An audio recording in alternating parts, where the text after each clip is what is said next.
Ladies and gentlemen, boys and girls, vertebrates and invertebrates, may I present to you the one, the only, Glenn Taranto. Hello, ladies and gentlemen, and invertebrates. Yeah, that was in reference Ingrate. that was in reference to John Astin's line from the Addams Family animated series. Like Wow, I, that's obscure, I but good. I grew up on that on Cartoon Network. My brother Oh, and I watched that show back in the day. okay. We Now had tell cable back in I'm I think 95 or 95, 96 or something. yeah. Was it, well, our show was 98, 99. Yeah, though unfortunately we weren't able to watch that back then. So Back it was the then. animated series and bits of the Yeah. not the 70s.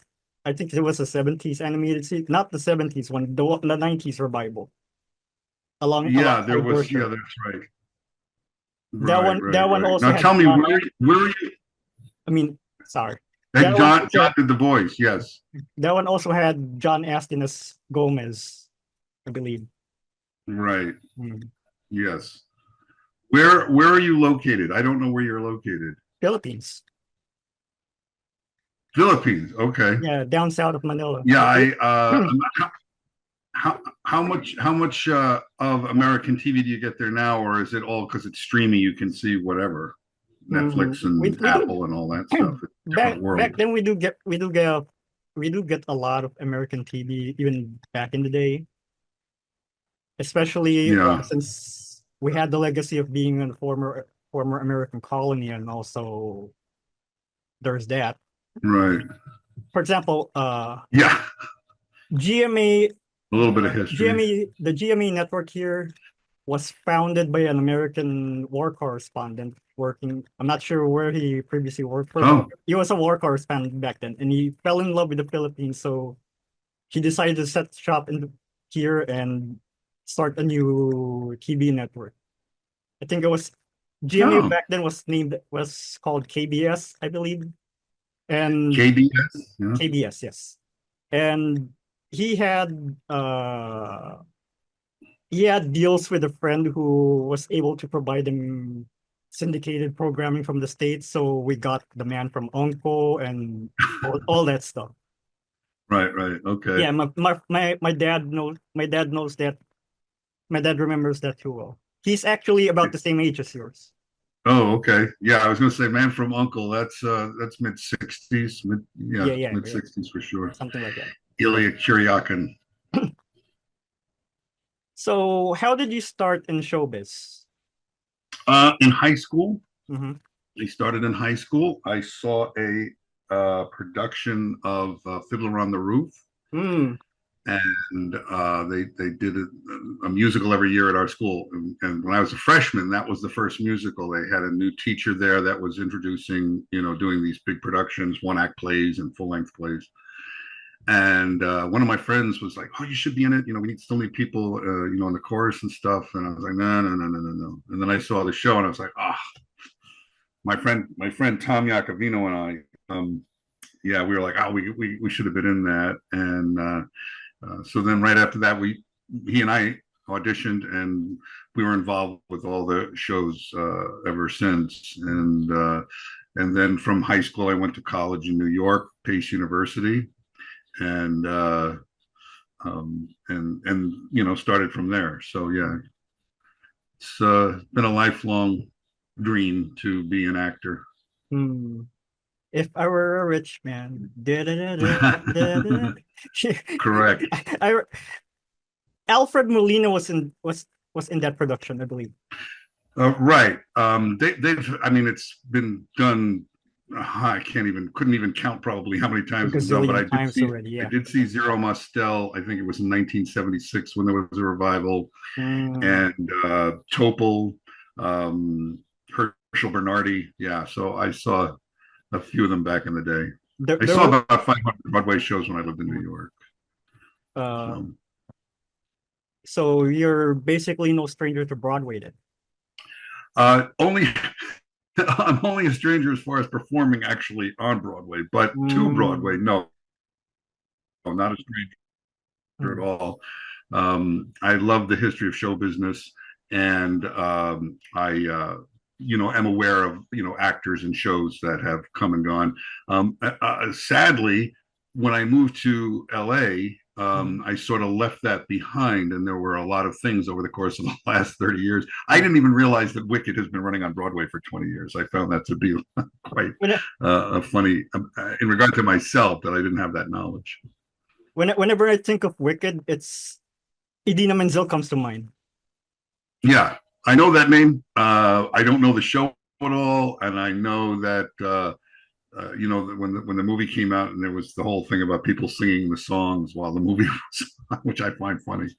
Yeah, Yeah, and speaking of Idina Menzel, like I noticed in Disney, there's something of a trend back then when Disney they launched their first film, Snow White and the Seven Dwarfs, 1937.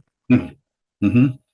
Back at the time, the thing they hired opera singers, veterans of the opera, Right. like Adriana Caselotti and her family are no stranger to opera. Mm-hmm. Come some 60 or so several decades later, we noticed that most most of the talent they hire for their feature films are come from Broadway veterans like Lin-Manuel Miranda or the Right. aforementioned Idina Menzel.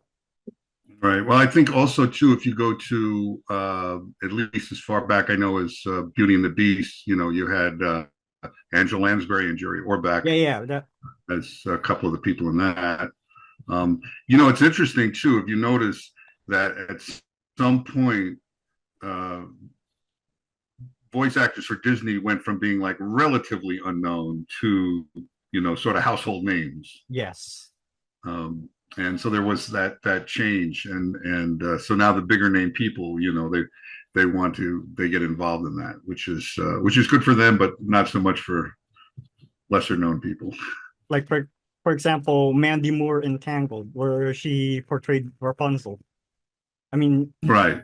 if I'm not mistaken, she's one of the few Disney princess or well, Disney princess actresses that who were already well known prior to her role in the film.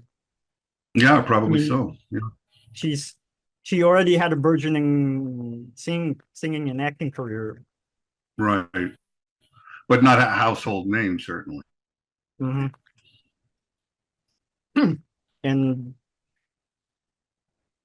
you said you told me back some time ago that you know Wendy Worthington.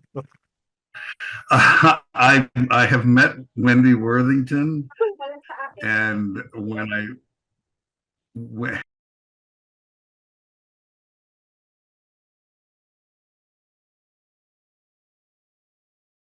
are you good? Yes, I sorry. think we have some kibitzing going on over here in the background. No, it's all right. That's okay. It's all part of the live broadcasting Yeah. experience. Well, I know her well enough. At least there aren't any crickets chirping around. No, no, no. That'll be the audience with the crickets chirping. But anyway, yes. So when I met her, I started singing the Cole Porter, the Noel Coward song, "Don't Put Your Daughter on the Stage, Mrs. Worthington." And she was, "You know that song?" I'm like, "Of course I know that song." She was quite surprised. Very lovely woman. I actually met her like 10, 14 years ago on Facebook where Oh, somehow I had the brilliant idea of adding her as a friend on Facebook. Not to spite on her or invade her privacy, but it just came and went. And yeah. then I had the opportunity to chat with her on Messenger, but unfortunately I could not find the chat log back then. And she was a swell woman. She Yeah. was kind enough to share her experiences. Like I first knew of her in the 1997 Disney film Tower of Terror, Ah, where the story was about this Shirley Temple-esque kid named Sally Shine and her jealous sister who wanted to whack her using witchcraft. okay. and the the five hotel guests, Sally, her nanny, Carolyn Crossan, and Gilbert and her boyfriend Gilbert, they all went to limbo, and the only the only the only thing they'll basically set them straight and lead them to like the afterlife is if the curse is broken. Standard horror Mhm. movie tropes. This sounds like it would have been a great drive-in movie in the 70s. Yeah.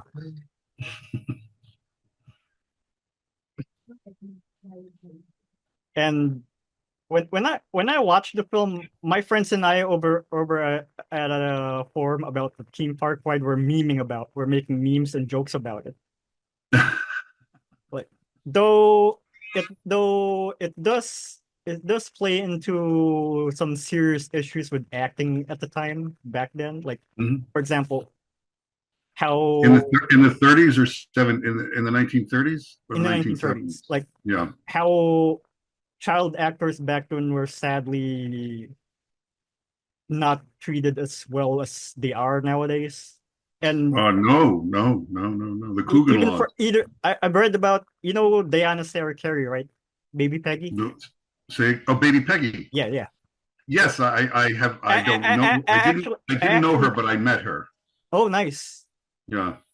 I actually talked to her son back then, but I sadly never had the opportunity to talk to herself about all the things she experienced, though. Yeah. I have a copy of her book. Yeah. They were showing some of her films at Turner Classic, one of the Turner Classic Film Oh, Festivals that I nice, attended. nice. And a very good friend of mine, Steve Sterner, who plays piano for silent film, a lot of that at Film Forum. Mm. And he was playing the piano for the movies, but she was there, and I had a chance to meet her and shake her hand and say Nice. hello. That was quite a nice experience. Yeah, I mean, again, just somebody who had been very early days of filmmaking. That was quite an honor. Yeah. Like I remember reading in her book about a case of animal cruelty, though this story is more or less disputed, where a chimpanzee, I forgot his name, Don't stare at a chimp. Don't look a chimp in the eye. when the chimp got riled up and it, you know what they did to the chimp. I don't. Do I want to hear? It's a little grisly, but they No, don't.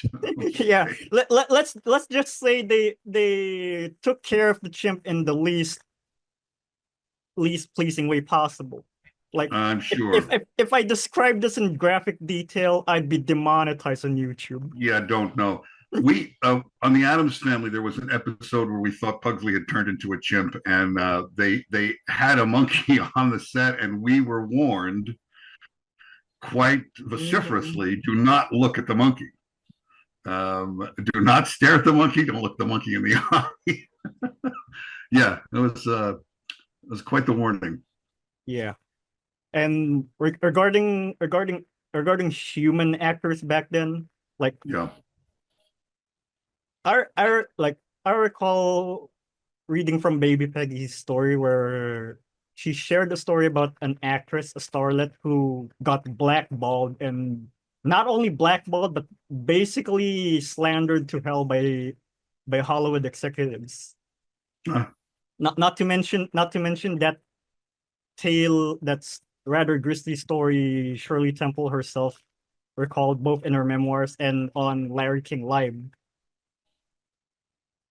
I won't be providing any details, but you can look it up. this was regarding an animal or a child actor? Child actor. Oh, I'm not familiar with that story, but I'm Like, I'm sure.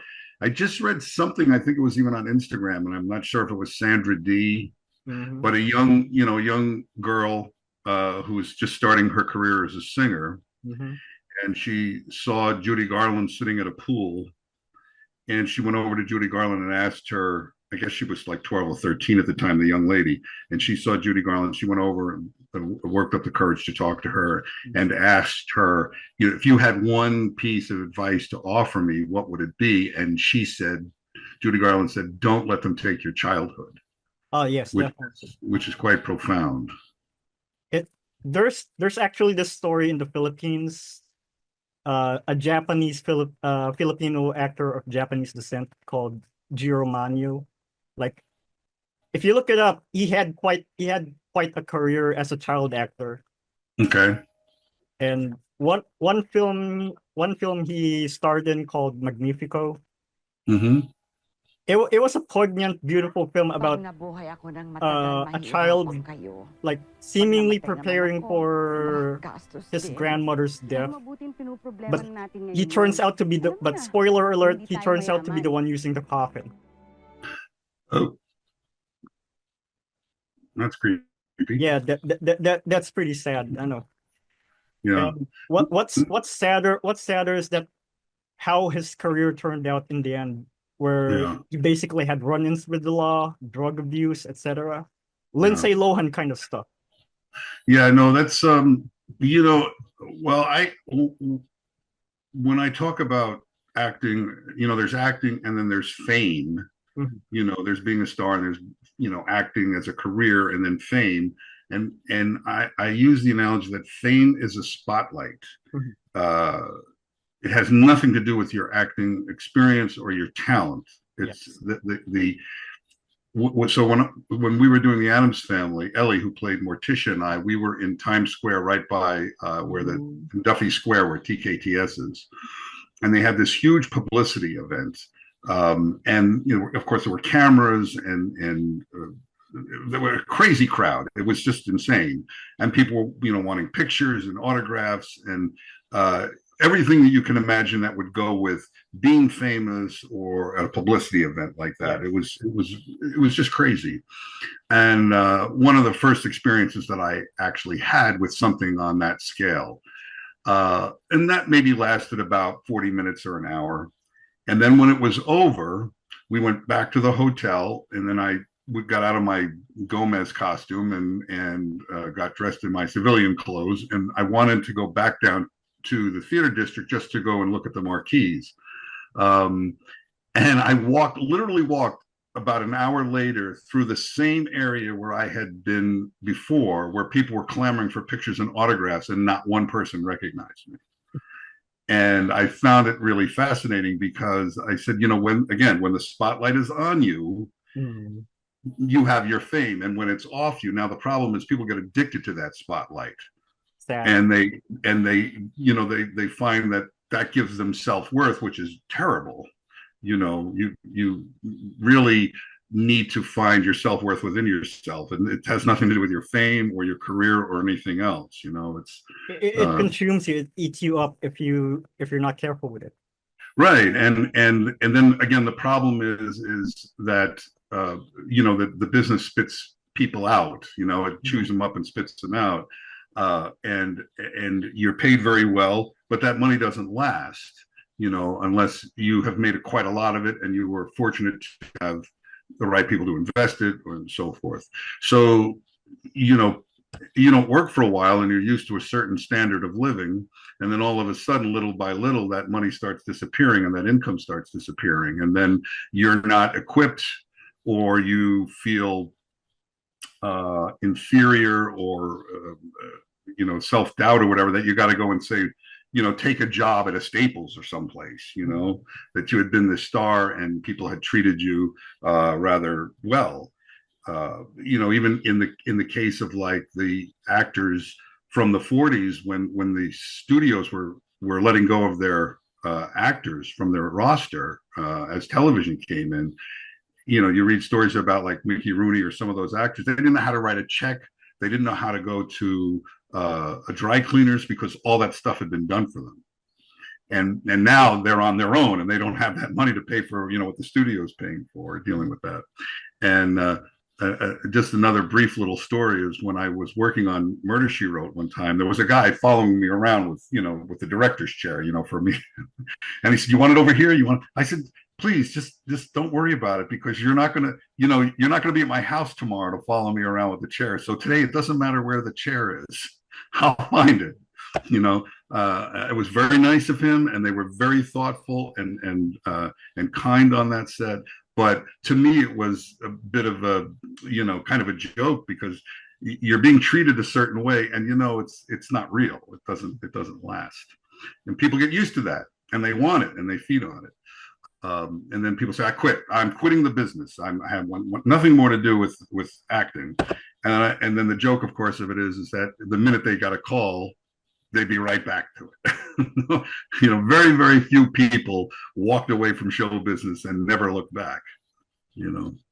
Kind of like the late Austrian Formula One driver Niki Lauda. He retired from racing when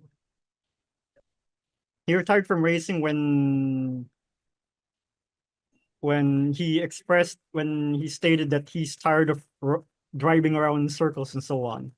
Yeah. Only for him to come back not long after, just because he wanted to fund his airline. Right. Well, he had a way that he could make some money. Like Mike Tyson just did it. And, you could probably name a couple of football players recently that retired and came back for a better contract. Or Ozzy Osbourne, for that matter. Yeah, and everybody does it. In fact, I don't know if it's true. They're saying that Jim Carrey's coming out of retirement because he needs money. So, that's what he does. He's an actor, and he's going to do it. So nobody really leaves the business. The business leaves you, but you don't leave the business. Unless there's a reason for you to get blackballed or something, or. Yeah, well, you never, you have no control over that if you have said or done something to upset somebody. Mm-hmm. You can't prove it. There's no way you can prove anything like that. You'd have to have it in writing, and where are you going to find that in writing? That somebody actually said, we're not hiring this person anymore. Don't call us. We'll call you. Yeah, unless it's the 1950s and you're talking about the red channels, but that's a whole. Yeah. Yeah. The McCarthy witch trials. Yeah, exactly. Yeah. So, show business is a very fickle, funny thing. And another point that proves this is how many shows within the last 5 years or so have had quote unquote revivals, and probably going back to like Roseanne. Frasier. I think they're talking about doing a new Malcolm in the Middle, that 90s show. There's all these things. So it's like there's enough. Imagine if they could do that, like with Gilligan's Island, you know what I mean, or Bewitched, or any one of those shows from the 60s, or some show from the 70s, where the cast is still around, where they go, oh, we've got to do a revival of this show.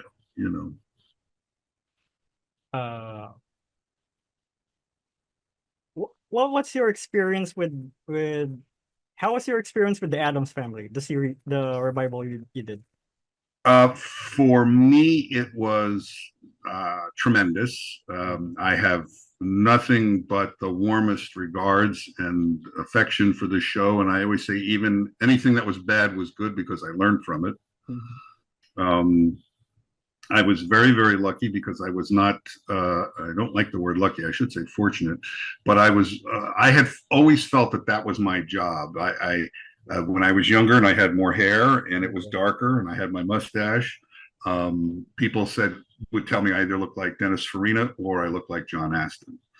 And in my mind, I had always thought, if I'm going to get on television and I'm going to be in a sitcom, it's because they're going to remake the Addams Family. So in 1998, in the January, February of 1998, I was at my manager's house watching the Super Bowl, and I said, they're reviving the Addams Family. You get me in there. So I had my first audition, which was just with a casting assistant holding a script and with their camera. And I was devastated when I left there because there was no director, there was no writer, there was no producer, nobody to give me notes. And I thought, this can't be my audition for this show. This is my job. This is my part. And I called up my manager. I was a little distraught.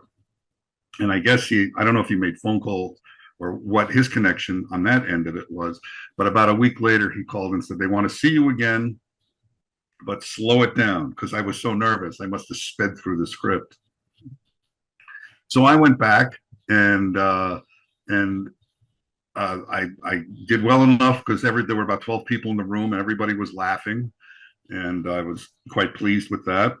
And then I wound up getting a call back where they were going to read Gomez's verse and Morticia's. They were mixing up actors and to kind of get a feel. Now, I was the John Astin Gomez, and then there was another actor who was more of the Raul Julia actor, Gomez.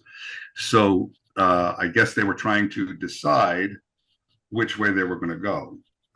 And after that, after we had all our auditions, I remember they came down this spiral staircase where we were, and they were all standing on the spiral staircase, and all the actors were sort of huddled around it. And they said, okay, the next call you get will be to let you know whether or not you got the part.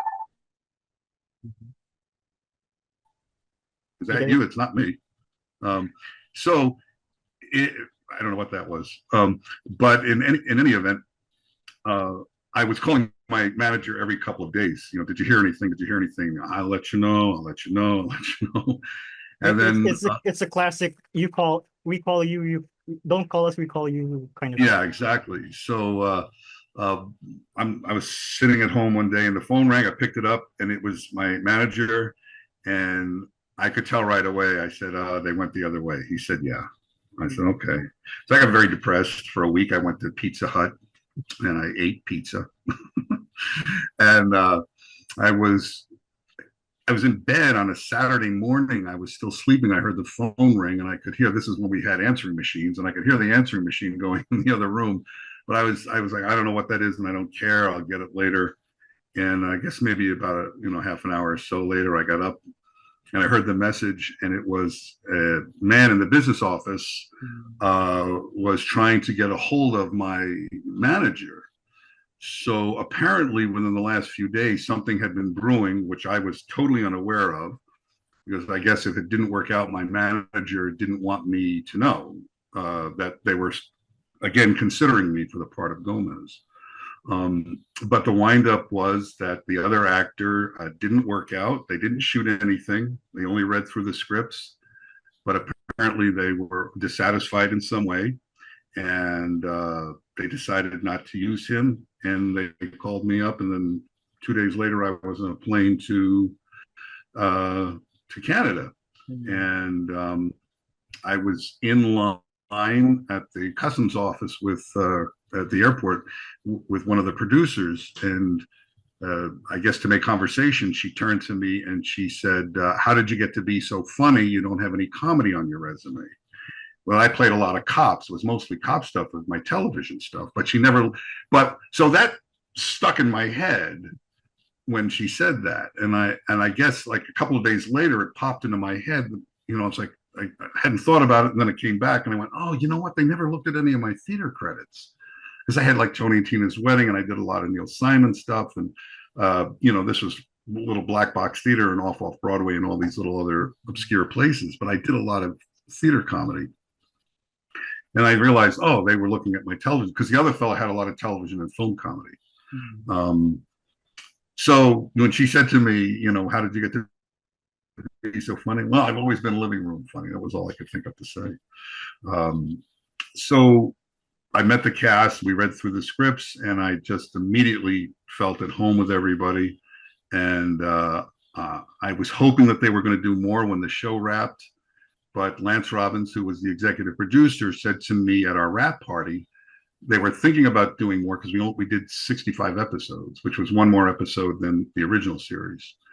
And he said, we were thinking about doing more, but we would basically break even. And my point was, but you'll have 35 more episodes to have like a syndication package. You'll have given employment to all these people, so you break even. What's the big deal? You'll have the product. But it didn't work out that way. And then about a year later, I went to pitch some episodes to Abby Charette, who was one of our producers. And she said, the show's very popular all over the world. And I'm like, oh, that's nice to know. And she said that Haim Saban was looking at putting the show back together. But the problem was the set had been torn down. All the props and costumes, everything had been dispersed, and it would cost, thousands and thousands and thousands of dollars to put the show back. So, yeah, never happened. It was not worth the investment. Not for them. No, not at that point. They should have done it while everything was in place, but they didn't see the bigger picture. But what do I know? I'm just an actor, But like I said, I loved everything about it. I have nothing but fond memories of the show. And up until when Mike Roberts passed away, he played Uncle Fester. I always felt like if they had called and said, hey, we're going to do the show again, or we're going to do like a TV movie or something, I would have felt like I was ready to go. I feel like I could do it now. I could step right back into character and costume and everything. The only problem is Mike's not around, and he was essential to our show.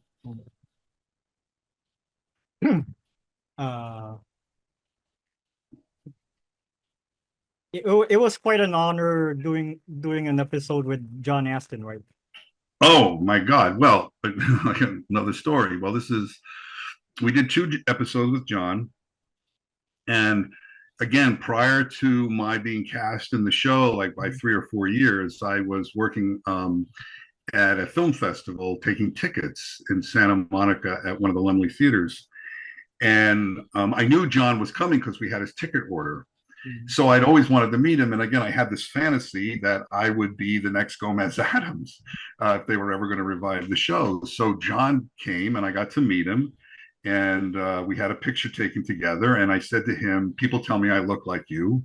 He said, oh, I should be so lucky. And I thought that was kind of charming of him to say. And I said, the next time you come, would you be able to do you have a photo that you could sign? And he said, yeah, I've got a little something. So he brought a little 5x7 photo and he signed it to Glenn. I should be so lucky, John Astin. And I had that matted and framed, and I had that on my wall at the house because there was a little bit of an inspiration. So when I got the show, that was the first thing I put on my dressing room wall. That was there. So that was like, it's like it had come full circle. So now you go a few more months into the show and they're saying they're going to cast Grandpapa Addams. And I was talking to our production manager, Victoria, and I said, you have to get John Astin. You have to, because it won't make any sense if you don't. He's alive. Fans will hate us if you don't get him. I don't know what you got to do. I mean, I'm sure nothing I said made a difference, but that was my feeling about it. You got to get John Astin, otherwise it really won't make any sense. And whatever they did, however they worked it out, and the fact that he actually did it and was happy to do it, that he came back to do another one, just meant the world to me. And to actually have a chance to work with John, who is probably one of the nicest people that you've ever met in show business, just a wonderful, wonderful gentleman. And yeah, he and his wife Val, they came up, and he signed millions of autographs for everybody, took millions of pictures with everybody. He just couldn't have been nicer. And again, I remember in particular there was one scene where we were sword fighting, and he was knocking me about with his sword. I'm like, I can't believe I'm getting the sword fight with John Astin as Gomez Addams. This is like, it was surreal. It was surreal. Oh, and when he got there, the first day that he got there, I told him, I said, wherever I am, find me. I have to bring him into my dressing room and show him, this picture on the wall. So I was actually in hair and makeup at the time. I had the smock on. I think they were probably darkening my hair. And I found him and I dragged him to my dressing room. By the way, look at this. Zoom's about to cut off, so no. I have to respect the meeting. So very quickly, though, I showed him the picture, and he said, "Wow, this is like a true Hollywood story." I said, "Yes, it is. This doesn't happen. This is just absolutely incredible." So yeah, just a dream come true. Just amazing, absolutely amazing. All right, great. Before I forget, I do want to talk about a foundation that was set up in honor of a friend of mine who was murdered last May in downtown Los Angeles. I'm sure you must have seen it on my Instagram. My friend Johnny Wachter. There is a foundation called Johnny's Mile. And I know I'm going to ask you to post like the links and stuff when you post this. And I'd like people to go and look up Johnny's story, maybe make a donation, be a part of a movement to help people who don't have a voice that are victims of violent crimes. It's a really wonderful foundation, and it really honors one of the most decent, kindest, nicest people I have ever known. And it's a tremendous loss to everyone who knew and loved him, and a terrible tragedy. But some good is going to come out of this. And I'm asking anybody who cares to please, as I said, check out Johnny's Mile and go to the website that'll be posted. We're also on Instagram. Johnny's Mile Foundation. So please check that out. Yeah, thank you. It'll be on the link in the video description. Great. I appreciate that. Thank you for allowing me to say that. It's very important. To put it another way, you may kill somebody, but you can't silence them. No, you can't. And the tragedy of this it's mind-numbing for all that knew him, and it, for me, really made me understand the word senseless for the first time in my life, because it's like trying to understand the universe and the Big Bang Theory. It makes no sense to me, and when I try and comprehend how this could have even happened, especially to somebody like him, and why this would happen, it goes over and over and over in my mind constantly, and I just can't make sense of it. So, if folks can look that up, I would appreciate it, even if it's just one person, and they can help get the word out there. That would mean a lot to me. And there's also this. And moving on, there's also this elephant in the room. Yes. Mafia. Oh, Mafia. Yeah. Yes. Mafia, the definitive edition. Like, I know you're best known for that in gaming circles, but it's all I'm known for in gaming circles. But you were, prior to that, like a few years before, you actually played a small role in Mafia 3. No, Mafia 2. No, Mafia 3. The third game. Mafia 3? Yes. Earl Wilson. Sure. Oh, yes. No, I thought that was Mafia 2. It wasn't? It's not the one that took place in Bayou? It's in the Bayou. Yeah, that's Mafia 3? Yes. See what I know? I don't know. You know more about me than I do. It's okay. Don't worry about it. All right. I'm not here to judge. I don't even know what I'm talking about. No. Quote unquote, I have no idea what I'm doing.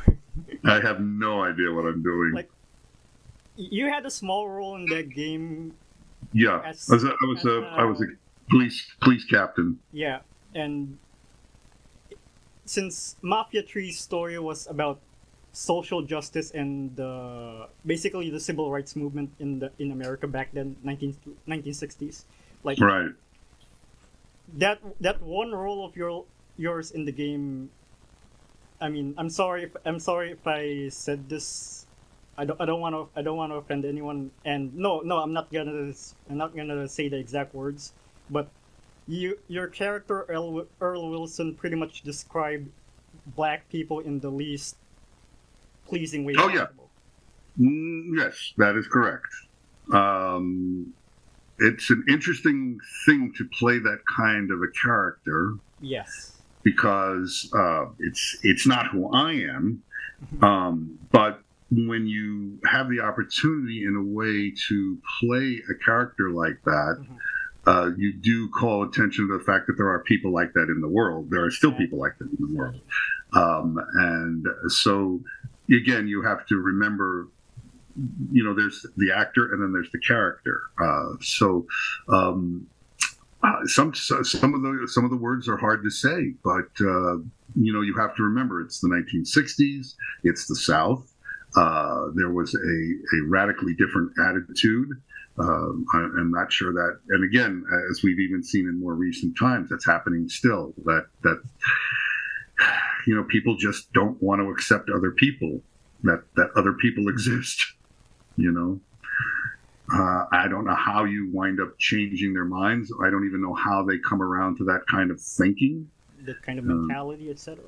Yeah, it's beyond my scope of comprehension. Me neither.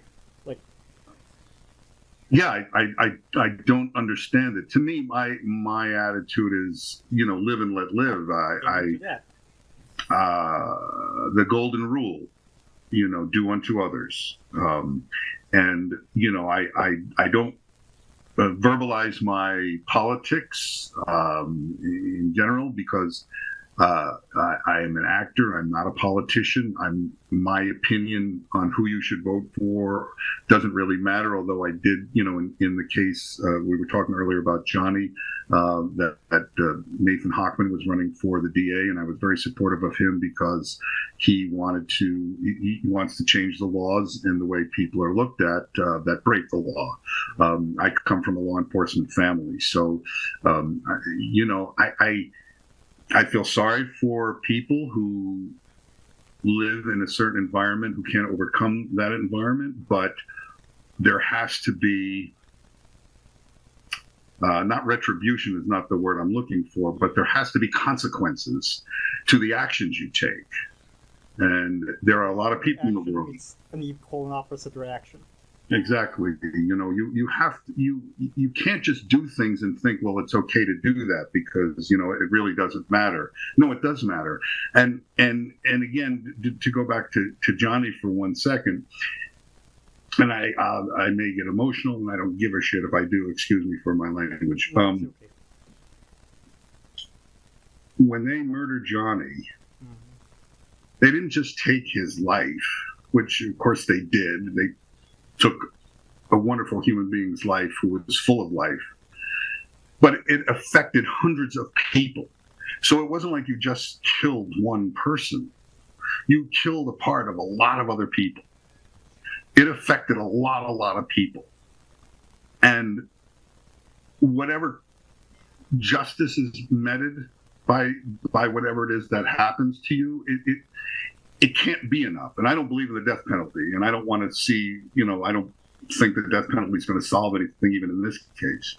But the point being is you couldn't spend enough time in jail to make up for how this affected all the other people, and not even counting John, of course, but you can't, you just can't make up enough. So how people come around to this way of thinking, let's get back to the video game, but the in an offhand way. But the thing is, how people think and react, again, sometimes it's just beyond my scope of comprehension. I don't know why you just can't leave people alone, what their life, and why it's important for you to inhibit someone's freedom. Yeah, I'm let me put it that way. I'm sorry for what happened. I wish I could. I appreciate that. I wish I could help out, but my sympathies. Thank you. No, the thing too is that really there isn't anything anyone can do. You can't bring them back. Yeah. And people talk about closure. Well, to me, that word. There's no such thing as closure because it's there every day. Mm-hmm. Something like this, and maybe this is a bad way of putting it, but we're used to people getting cancer or getting old or getting a disease or being in a car accident and all these kind of things. We're familiar with the way people, but having somebody murdered has completely changed the way I look at things and think about things. Because obviously at my age, I have seen a lot of people pass away from various means that have been very, very close to me. My father, Mike Roberts, there's other people that I could mention. But my point being, you sort of have a warning or you accept certain things. And in this case, you know, Yeah, that's my cousin, by the way. hello, cousin. You can't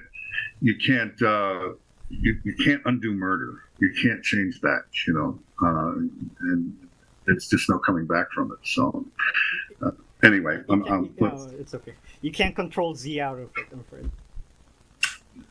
so, and again, it even like now we go back to the video game where there's a lot of violence in these video games, and murder and mayhem in these video games, and how do you justify that, and I guess again because it's acting and it's a story and they're characters, they're not real people. And I think a lot of times too, when you watch a lot of those murder shows on television, that are on AD and whatever, you're removed from it because it's not people you know. Yeah. And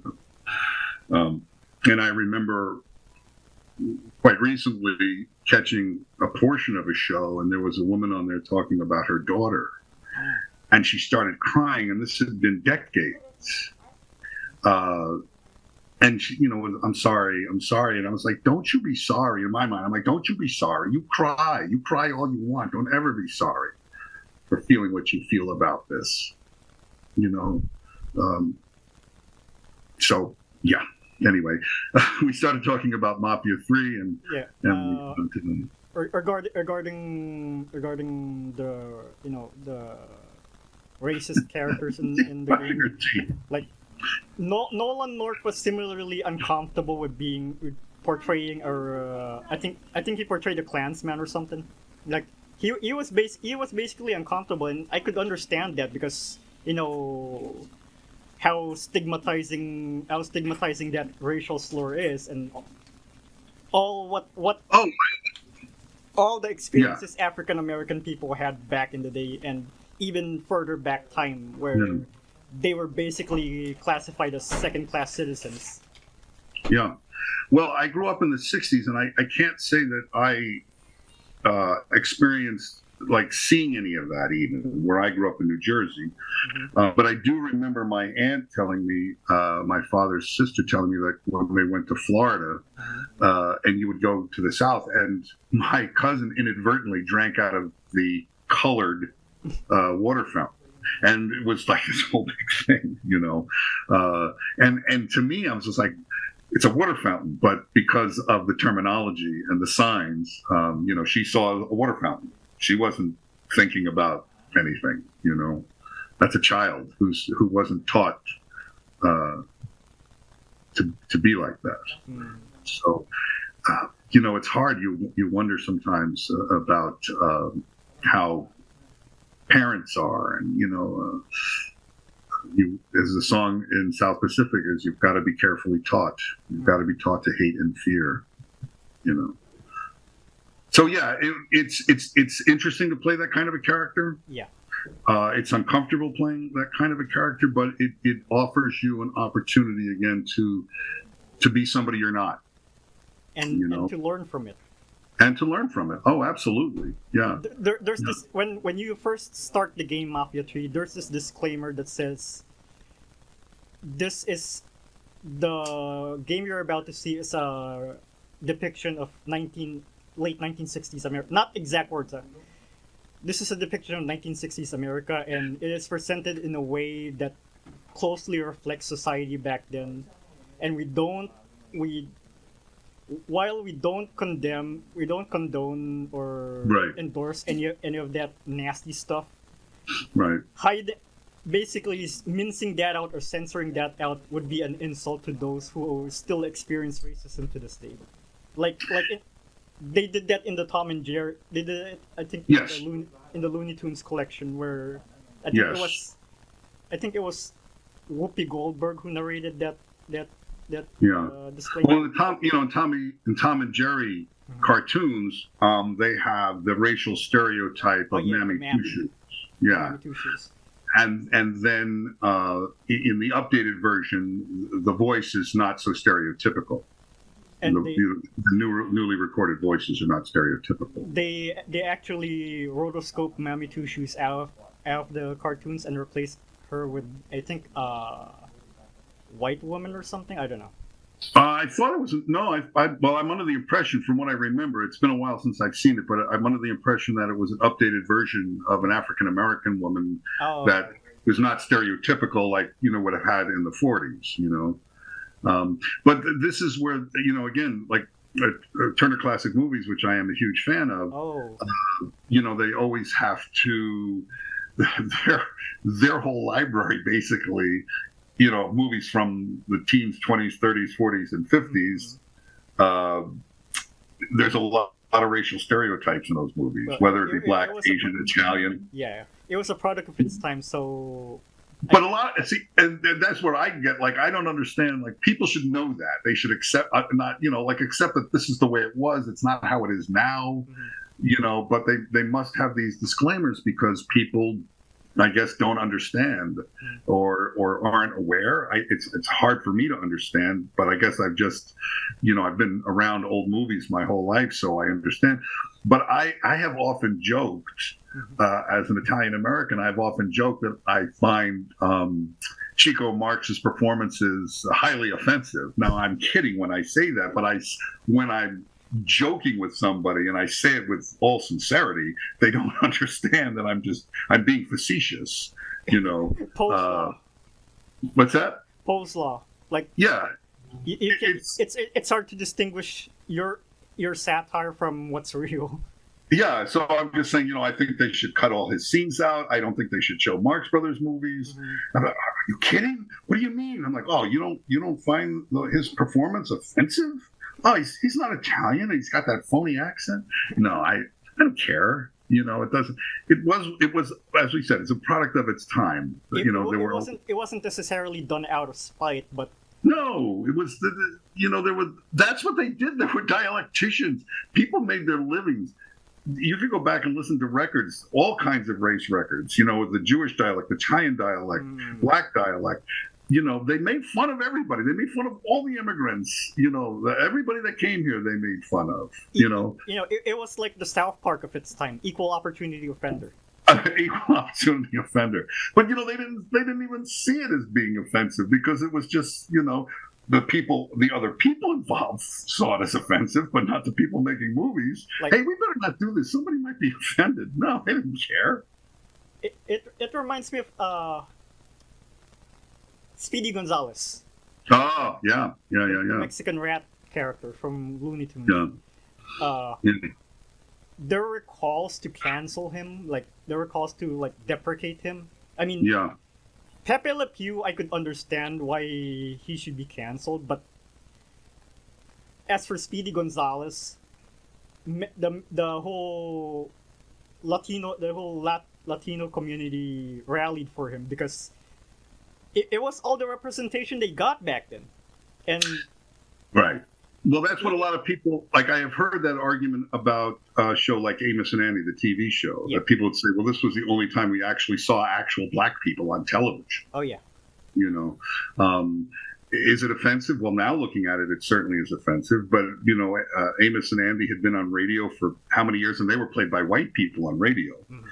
And at least on television, they were black people. And as Hattie McDaniel said, I'd rather be paid $750 a day to play a maid than $700, whatever it was a week to be a maid, and you can understand that. But these were the opportunities that were afforded people, unfortunately. One of the Italian American actors who shows up quite frequently is an actor by the name of Henry Armetta. Mm. And again, he's a bit, again, stereotypical, but I love the guy. And you can see other characters in movies from the 30s and 40s that have, hey, what do you talk about? My Tony, he's a good boy. Come on. Oh, it's me, Mario. Yeah, hey, that's the summer, even in the 60s, that's the summer spice and meatball. You put this and you put it in. Yeah. Something like that. And I'll tell you this other little story, which I found interesting. So back in the mid-90s, I was working for Paul Haggis on a TV show called Easy Streets. Mm. And there were some rough characterizations in that. And I always remember that there was, I believe he was an Italian American who called up, who was complaining about the way Italian Americans were being portrayed.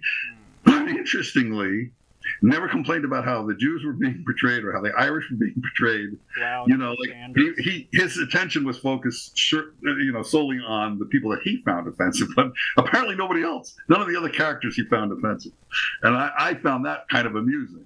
You know, so I had to talk to the man, and he was not happy. Well, what can we do? You know, yeah. Moving on to Mafia. Yeah, let's go back to Mafia now. Mafia the Definitive Edition. Yeah, definitive edition. Like, all right. How do you think of your character Don Salieri as a person? Well, I think he starts out with. That Go ahead. was a question by someone on Discord, by the way. Okay, no, well, the thing about Salieri is he starts out with the best of intentions. Yes. And as often happens, absolute power corrupts absolutely, as they say. And it basically consumed him. Oh yeah. Even from the get-go, when I watched through the story, like there's the scene where Frank Coletti confides with Tommy Angelo about how your character, even back when they were yet to establish the Salieri family. Mm-hmm. He was so pissed off that he basically did shit on the dog just because I think he got pregnant or something. I don't know exactly. Yes, he shot the dog. Yeah. Right. That was one sign that Salieri isn't what Tommy initially thinks of him. Well, no, and not even what Salieri thinks of himself. Yeah. Because I think people in authority, and you could look at any political party or any politician. I'm not gonna say any names whatsoever because you could pick any. Let's not be too political. No, all I want to say is you could pick any name from any side of the aisle, and you could have two people who would say ABC about this person. Yeah. And then you take out that name, and you have this person who would fill in the name with the person that they don't like and say exactly the same thing. Yeah. See, and the thing is that anybody who's in that position thinks that what they want to do is the right thing. It's the best way to do this, and without again considering either the outcome or the parameters by which they are doing this thing that they're doing. Right. So I think that's what happens. Again, Salieri does not see himself in the way that he is. Because it's beyond the introspection, the true introspection of himself to understand what he has become. And then, spoiler alert, in the end, we basically see his true colors. Well, spoiler alert if you haven't played the game by now, but he stomps the guy to death. He stomps the guy to death, and we all know that in the end we all know that Salieri is basically going.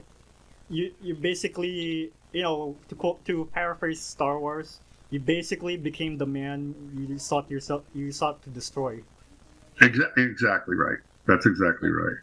And the problem too is you have somebody who is sweet and innocent when he starts out, like Tommy. Yeah. And he corrupts him, and Tommy becomes corrupted by this cancer of corruption. Exactly. And so, there's actually this one facet of this corruption thing that went on with Tommy, like the character of Ralph, the mechanic guy. Yes. Like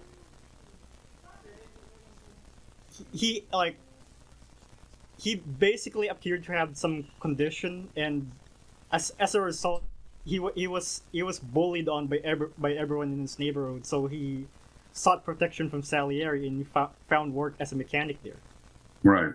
And Ralph confides to Tommy that he says Tommy was basically the only guy who treated him well. Right. In a scene in a scene where you go to Ralph's office and talk to him, Hmm. Tommy becomes increasingly cold towards Ralph, and Ralph notices that. Right. Yeah, But that's why I say it's also the corruption of the Exactly. character. exactly. You see, and you wonder where a person's either philosophical or spiritual side comes in to say, "Hey, I got to walk away from this." You know, this is not who I want to be. This is not what I want to be a part of. You want And I think you can see that in real life. Oh yeah. And again, not to be political, but it is political because you will have in as we've seen in many of the discourses of people running for office, how they'll speak horribly about another fellow candidate and then eventually wind up being in their cabinet or working for them after they have said incredibly horrible things. So to quote Star Wars again, you have become the very same thing you sought to destroy. yeah. So when you step back, even in real life, and you step back and you say, how can I trust this person? And eventually that's what happens with the three guys that are part of the family. There is that Paulie, Tommy, that they and Sam, they've been corrupted. They don't trust anybody anymore. They can't trust anybody. But we've seen that sort of trope in the mafia movies, all around, where it's they get so paranoid about and so the family becomes unraveled. And when you did the role, when you and the rest of the cast did the role, did you was it easy for you to research for the role since you're basically into the 30s and stuff? Oh, well, first off, I love the 30s, the 20s and 30s, 40s. I've always felt that I was born in the wrong time. Oh yeah. So I should have been in vaudeville. I should have been in the movies from the 20s and 30s. So I was very well acquainted with that era, and so that part of it was very easy to. I felt at home, and it was a lot of fun for me when the game was finished to see it and thought, oh, I finally get to live in the 30s. Hey, at least it basically fulfilled part of that fantasy or something like. Exactly. I mean, the thing is, of course, it was basically a sort of time machine. Like, what if Glenn Taranto was in the 30s or something? Yeah. And, I love that. No, it was an absolute blast, and it was just that whole idea of. Of course, we're all dressed in. Excuse me one second. We're all dressed in black, with the white balls all over us and everything. But just to have that experience of knowing that, like, the car was made out of wood. It was being pushed around. It was basically a primitive prop or something. Like. Oh yeah, if things were made out of wood, 2x4s. Anything else even further than that, and you have been driving a Flintstones car. Pretty much, yeah, pretty much. And you had to be careful where you put your hand because you don't want to put your hand through the car or the door or whatever. You had to be quite careful of that. But knowing, like I said, when I got to actually see the game put together and to see myself in these different wardrobes, and I again was really quite surprised at how much the character looked like me. I was quite shocked by that. And what do you think about the community, about the mafia community? Like the reception? Oh, it's crazy. very grateful Yeah. that the reception that it had. I remember, getting some texts from some of the people involved with the making of it saying, hey, they love your character, which pleased me to no end. I did an autograph signing not too long ago, and there was a fellow came from like 2 hours away to come and meet me and talk to me. So, yeah, I was quite flattered by that. They're very, very loyal.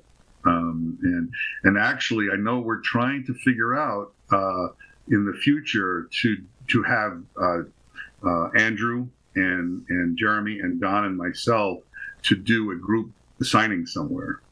So I don't know when that's going to happen, but I know we're trying to set something up for the new year. So hopefully, wherever that is, people come out and be a part of that. If you guys could come to the Philippines, I'd definitely visit. Well, if you can find someone to sponsor us, I know 3 other guys, including myself. That's 4 of us that would definitely make that trip. Yeah. Because But no, I kind of regret now that I don't know if you know Stephen Ogg from The Walking Dead.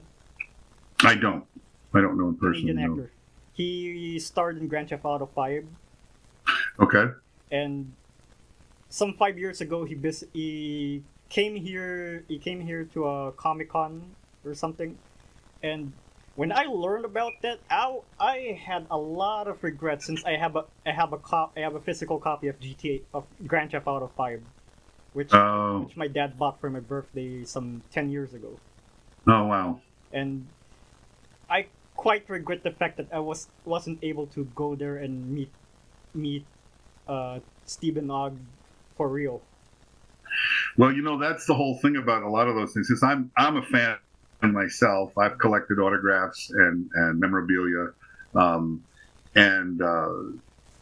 there's moments where you just have to do it. You just have to make that. I remember I had this Hirschfeld drawing of Bob Hope, and Bob Hope was doing a charity event at the Majestic Theater. This is probably, I don't know, 1990 or 1991, something like that. And I was doing a play, but the play ended, and I wound up running uptown to the Majestic to get him to sign this. And of course, there was a mob of people, but his wife, actually, Dolores Hope, she intervened and had him, and they actually brought me into the limousine he was in, and he signed it in the limousine. So I don't have any regret about that. You see a moment and you got to take it.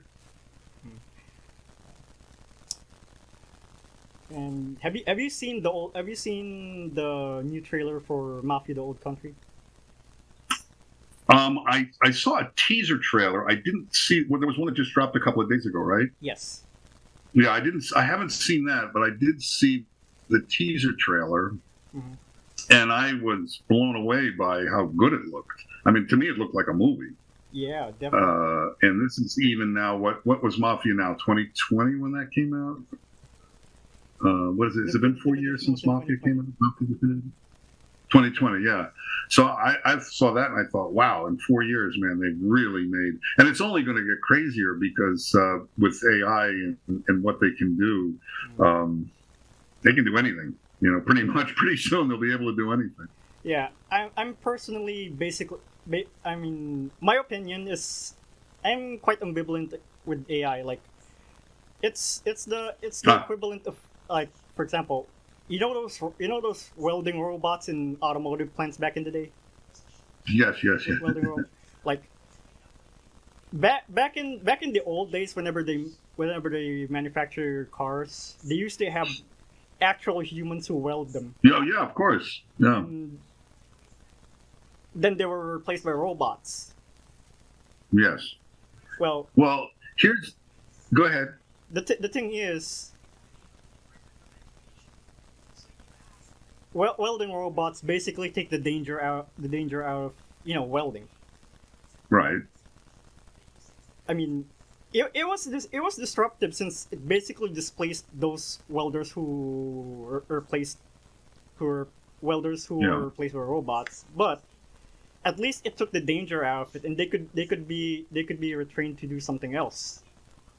Well, here's my take on this. I don't know if people think I'm crazy, but this is my take on it. At some point, they stopped hand drawing animation. Yeah. Now, there is a human connection from the human being through the pencil to the pad, creating and drawing. Now it's on a computer, and it looks great. But to me, you've subtracted the human side of it, the human connection. Does it look great? Yes, it does look great. But to me, there's something about Like the heart and soul of it. As well as, for example, another example would be, I'll go back to a very, late 90s or whatever, when Frank Sinatra, and I think there were, I think his duets album was probably like the first one to come out. Maybe I'm wrong about that, but they did a duets album, and then there were subsequent duets albums, with one main person singing with a bunch of different people in different songs on their album. The thing about that, it's the same sort of thing, because you have Sinatra going into a recording studio and singing his side of it, and then you have Willie Nelson going in and singing his side of it. And then they put the two sides together. The thing is that they're not in the studio together. So there's no human connection there. There's no playing off one another. It's a completely different animal when you have two people in the studio at the same time doing that, singing together. Communication is a human endeavor, and so when you subtract the human from the communication, I don't know what you have, but it's a hybrid. It's not, again, the two human beings singing together, playing off one another, kibitzing together.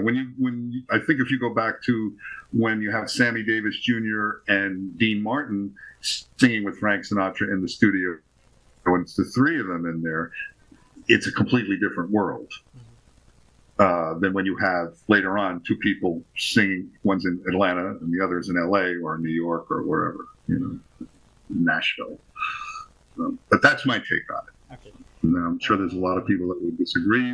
You wouldn't have been able to get those people in the studio to, like the cost would probably be Too prohibitive. too much.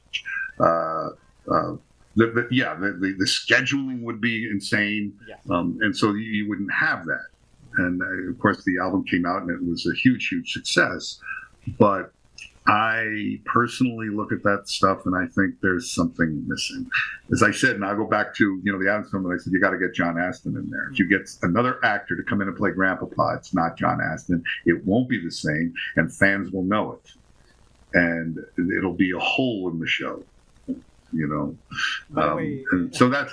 But you see, with AI, and it's just it's not the same. It's not the person. Exactly. I want you dead. I want them dead. I want everyone dead. They were all dead. Dead. I want them dead. I want everybody dead. But that was my favorite. I want them so even their mothers can't recognize them, or won't recognize them. Like. Regarding AI, full disclosure. I did experiment with them, but out of principle, I don't use them in my day job. I just use them for personal experiments. But I won't use them for my day job because I know you guys in the industry have worked hard on your jobs, like blood, sweat, and tears, whatever. You wouldn't be in that motion capture facility or recording lines in the studio for nothing, than only for that to be taken away. That's my take on it. No, it's a very dicey thing, because I have, as you know, I've already seen people have used my image to do that. One of my friends, they used his image and sent it to him thinking that he would appreciate it, but he did not, in the sense of I did not give permission for this. What are you doing with this? And that can be very disconcerting. And to be fully honest, I know that my image is in the computer at 2K, and have no control over what they do with it. I'm not saying they did or will do, or I'm not in any way besmirching their reputation or their honesty or anything. But with a little manipulation, it could be me, it could not be me. I don't know. But yeah, that's, and again, I know the fans they're rabid, and they do this out of love and loyalty, and I understand that, and I appreciate that. But without express permission, what is it that you're doing, and why are you doing it? That gets a little scary, because you could do anything with the image. That's what we're facing right now. I mean, I was actually the one who did the Guitar Hero video.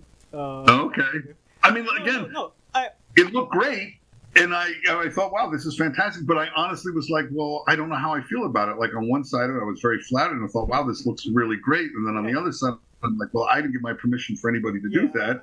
And what are you using that for? Yeah, I basically have to apologize, because it's all a bit of a misunderstanding. Like, I should have asked for your permission first, since it's your... Well, this is what happened to my friend. I'm not going to mention any names, but this is exactly what happened. As I said, the person did it thinking that it would be a nice thing to to present, and then you just turned around and go, I'm not sure about this. It's a little dicey. Yeah. And again, I know it's done with love and affection, but in the long run, this is my reputation. This is my job, right? Like, here,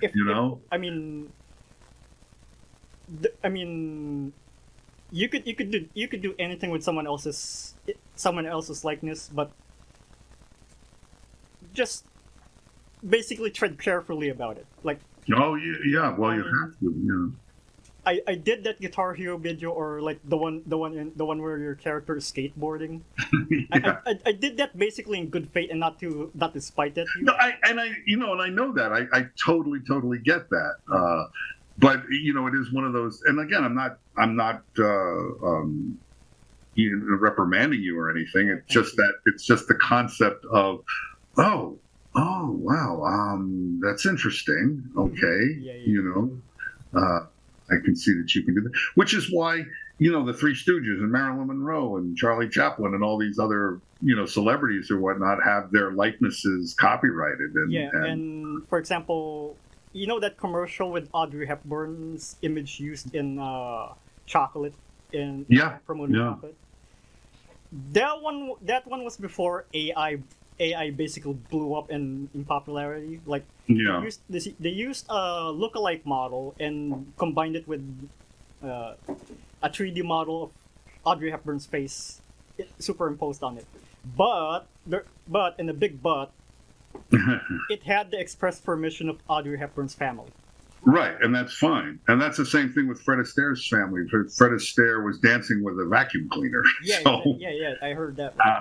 And his wife wouldn't allow, like, even the Academy to use his image without paying a fee. So that had to be a hefty fee that they paid to be able to do that. And they just had the liquor commercial come out with Snoop Dogg, I guess, and Dr. Dre with Sinatra and Sammy in it. And isn't that the one with Rick Pascaloni? Yeah, exactly right. Yep.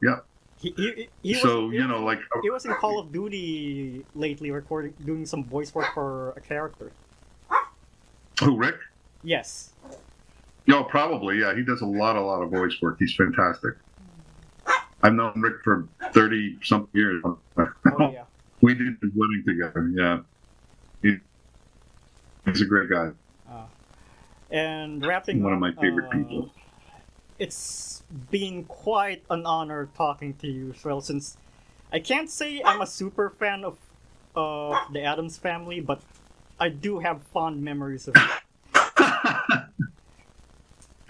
Well, I'll say this. What's funny about that show is, as with any sort of remake, you're going to find people who either like it or don't like it, and that doesn't bother me. I have my likes and dislikes as well as anybody, and um, I was not a fan of Monsters Today when they made that, and so yeah, I get it. As I said, I'm not just an actor, but I'm also a fan, and I have my opinions, very very strong opinions on shows and how they should be done. And I can't say it's a profound influence in my life, but I basically cite at least a significant part of my sense of humor to the Addams Family, particularly Uncle Fester. Jackie Coogan. Well, I could say Jackie Coogan, but it was also Christopher Lloyd and our own Mike Roberts, and now was it Fred Armisen in Wednesday, right? Yeah. The thing about the Addams Family was it was written, the original was written by someone who used to write for the Marx Brothers. So there's Gomez with the mustache and the cigar, very much like Groucho Marx. But it's everything is of its tastes, and yeah, definitely. I've met people who, fans. I wouldn't say a fan of mine per se, but they're a fan of something that I did. And the Addams Family and Mafia and General Hospital, none of that comes into it at all. I had a very small part in Devil's Rejects, Rob Zombie film. But by the way, you still have those two Game Boy games in your collection. I do. I find it funny that you have those two Addams Family games, yet you yourself are not a gamer. I'm not a gamer. I don't have anything to play them on. I have the two different versions of Mafia 3 and two different versions of Mafia Definitive Edition, whether it's PlayStation or Xbox. I have them both, but they've never been opened because I can't play them. I actually I saw the game. I watched, I guess, one person played the whole game through. And it was on YouTube, so that's how I got to see the game. I followed it there. Yeah, I know. I'm an old man. It's okay. You kids get off my computer. Yeah. No. But yeah, not a gamer. Could you do a shout out to the Mafia Community Discord and the Guitar Hero World Tour Definitive Edition Discord? What would you like me to say? I have no idea. I don't know. Just agree.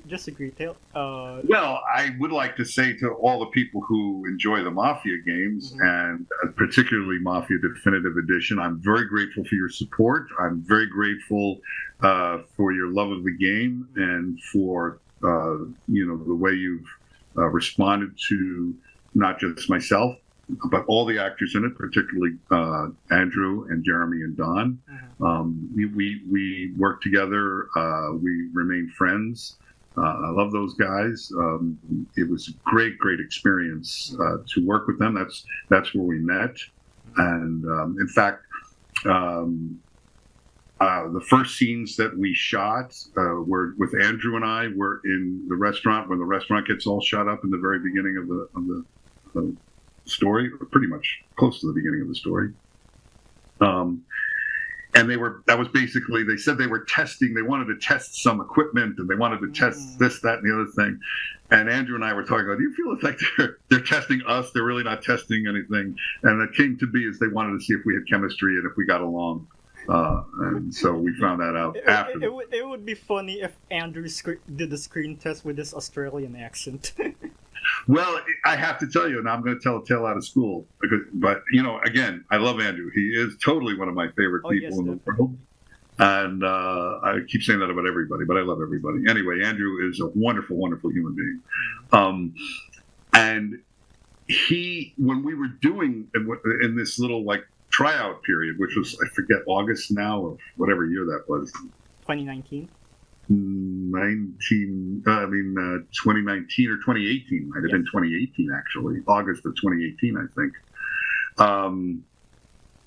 He was not using this Australian accent even when he was speaking. And then he said something, and I caught a little bit of like twinge of something, and so I said to him, something like, "Oh, well, off to have a kit night," or something like that to him. It's a terrible Australian accent, and he looked at me and he was like, "Oh," but so that's when I first knew, because he wasn't really using it even in real life. He wanted to stay within the character. Oh yeah, acting something. But he no, I think just to stay focused. I don't know if it was method acting, or maybe he didn't want us to know he was Australian. But yeah, I remember he wasn't using it. That's my recollection. He may be telling me I'm crazy. It reminds me of a parody of a commercial parody I did in Grand Theft Auto 5, where I had the Tommy Angelo character model pasted it into the game and made him shill for the Mitsubishi Lancer. And when I shared it to Andrew, he was in stitches. Well, he's a car guy. He loves cars. Oh yeah, he's a huge car guy. Yeah. That one thing I remember the most from him. Love that car. I love that car. Yeah, we always say to get the Chicago accent. One of the key words was garage key. Don't forget the garage key. What about the cannoli? Leave the gun, take the cannolis. No. In an alternate universe, leave the cannoli, take the gun. Yeah. But he really is a great person. Oh, yes, definitely. He's quite a kind soul, and he's quite a kind soul, and he actually knows the Filipino community in Australia. I wouldn't doubt it. He travels. He's all over the place. You see pictures. He's all over the place. I'll text him, or I'll DM him, and I'll say, "Where in the world?" It's like, you're like, "Waldo, where are you? Where are you now?" Because he loves to travel. And by the way, also great to know Andrew, because he's huge with the Yelp. And when we were doing Mafia, he was the guy that we turned to. Was like, "What's a good place?" Like, he was always picking the restaurant for us guys to. Nice. Yeah, and he was never wrong. We ate at some of the greatest places because of Andrew. Yeah, but he did me a real solid too. We went on a little hike back in September in LA, and he was there with me the whole way. He's a beautiful person. All those guys, Jeremy, Don, they're all just wonderful people. Don's quite a comedian and sneakerhead too. Yeah. I'm just, it's a funny thing. You do a job. I didn't know any of them before the job, and then you do it, and you're kind of thrown into this situation where it's not war, but it's sort of a battlefield in some sense, and you're thrown together, and many times you're just very, very fortunate to make one friend on a job. Oh yeah. Let alone 3 friends, that I just feel like we're connected for life, One joke about it?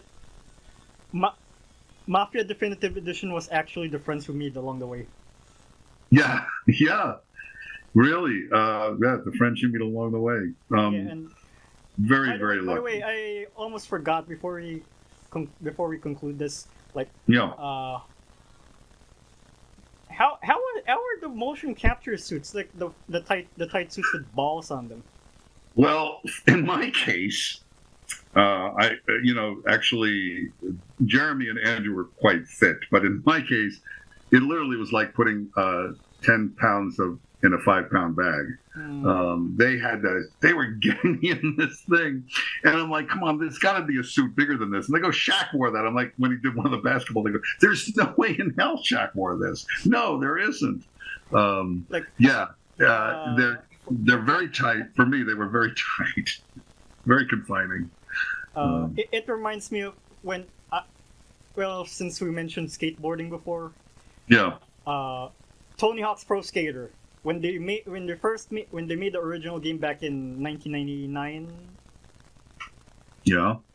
Tony recalled having to wear motion capture suit with balls all over them. Yeah. It was he said it was difficult, especially considering the scenes, the move set he had to perform. Well, for me, it wasn't so much the suit, Mm-hmm. but when you have the helmet on Oh yes. with the camera, Mhm. and you wind up turning, and you're like, you're knocking Andrew in the head, or you're swinging this way, you're knocking, Oh Don in the eye or whatever, or you've got to get out of the car, and to me the headpiece was the hardest part. The suit itself was nothing, because that becomes like a second skin, so you're not even really that aware of it. It's just putting it on and taking it off. Especially if in certain scenes, for example, your character has to hug someone or. Oh, absolutely, yes. Oh no, perfect example. Because you can't really get into the hug, because there's this extension of the camera. At some point, they're going to figure it out if they haven't already. I mean, I haven't been on a set on a game set for obviously 4 years now, but once they can get that camera out from off your head, and you can just be as an actor, even if you're just wearing the black suit or whatever. Once they can do away with that, it'll change everything. I don't know if you've heard of L.A. Noire, the game. L.A. Noire, yes, of course I have. Yeah. Yeah, it was basically hailed as as a technological showcase for facial motion capture, since you had these guys in a booth where you basically blab about all your lines. Mm-hmm. And the problem with that is there's this disconnect between the facial animations, which is impressive in itself, and the motions the characters do, since right, they're not in the same place. Right. The movements, while still somewhat lifelike, is relatively stiff in comparison. Well, this is what we were talking about before. Yes, exactly. You're taking the human element out exactly. of it. When you go back and you look at all the Fleischer cartoons and even the Disney cartoons from the 30s, when they did the rotoscope. Yeah. Those were that was Marge Champion who did what amounts to what. I mean, if Marge Champion did Snow White in 2024, she would have worn a motion capture suit. Right, exactly. Balls and all. Right, right. But yeah, they're filming that, and then they're drawing on top of the film or whatever, however they're doing it. But that's, again, that's the human element of it. Though, from my understanding, there's a bit of a disconnect between Snow White's lifelike movements, because of the quote-unquote motion capture, and those of the dwarves, which look cartoony in comparison. Well, also, I remember, as an example too, I remember when I went to see Titanic, which I loved. And this is what, 1998? 1998. And there was a scene specifically that I remember very specifically where they've got Captain Smith. It's the actor. Now I forget who he's talking to. And then the camera pulls back all the way back. So now I think it was Murdoch he's talking to. It's possible. And as the camera pulls back, they go into the sort of the animation or whatever you want to call it. And you could in a big movie theater at that time, again this is 25 years ago or whatever, you could see it went from the person to like this sort of stilted kind of animation. If they were doing it now, it would look completely different, of course. And then also there's the great scene in Lawrence of Arabia, Aqaba, where they take over the train and there's just thousands and thousands of extras racing toward the train, take no prisoners or whatever he says, and nowadays that would just be duplication. They'd have 10 people on set, maybe 20 or 25, and they'd duplicate everybody, to see that on the scale of just thousands of extras running toward that train, it to me it's a different experience. And maybe because I grew up with that looking at something now that I know is CGI or that I know wasn't 10,000 extras, it's like, well, yeah, you can put whatever you want to do with whatever. It's not impressive, to me. because it's not real. You want to put 10,000 people on a set, and I'm like, holy cow, how did they do that? You know, Or it's money. King Kong for that matter. Like Right. back then the stop motion scenes with the gorilla was impressive at the time, but nowadays it would look laughably primitive. Still, it was a product of its time. Oh yeah, was that Gordon Willis, right? And yeah, when at the time though, I mean, it was frightening. It was scary to people because they'd never seen anything like it, except maybe what was the movie beforehand, The Lost World. You know, had some of that. So yeah, that was a unique experience for moviegoers back then. Yes. And we've come to kind of accept that, and you know, the bar gets raised, and it gets to the point where, you know, what are we going to do now to impress the public? Mary Poppins, for example, like instead of using green screen, it used what is known as sodium vapor process, which is at least at the time light years away from green screening or blue screening, since Julie Andrews' costume didn't exhibit any of those fringes, any of those flaws and stuff. Right. Well, that was always those tricks in the old days where they have, you know, the same actor talking to himself to playing twin brothers. You can always kind of tell. Yeah. I mean, there's flaws in the technique, but at the time, 1964, it was quite a visual spectacle. Oh yeah. Well, that's again, not to denigrate Titanic, but because at that time it was like, holy cow, this is pretty remarkable that they were able to do this. You know, any of that, what they were able to do was great. But as I pointed that one particular scene out, because I definitely remember that's when it took me out of the movie a little bit. Because you're watching it and you're wrapped up in the story, and then it becomes this other thing. And you're like, that's now I'm seeing filmmaking now. You know, I'm seeing movie making now, and I want to be engrossed in the story, so I don't see that. You know, the special effects or the green screen or whatever you want, the CGI should never take you out of the movie, right? It should enhance the story, but it should never take you out of the story. It shouldn't distract from the story. Right. You know, that all of a sudden you forget that you're watching a movie. I mean, if you're basically besmirching the story, it'll be like a porn or an adult movie where the focus is more on the smut than on the plot.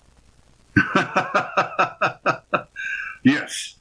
Well, in this case, it was only Titanic, and there wasn't enough room on that door or the whatever for poor Jack. But yeah, you know, that's I just think anytime that the special effects or whatever takes you out of the movie going experience, obviously not a good thing. Yeah. You know, and I tell you, there's also another little story too. I think we've wrapped this up about 4 times, but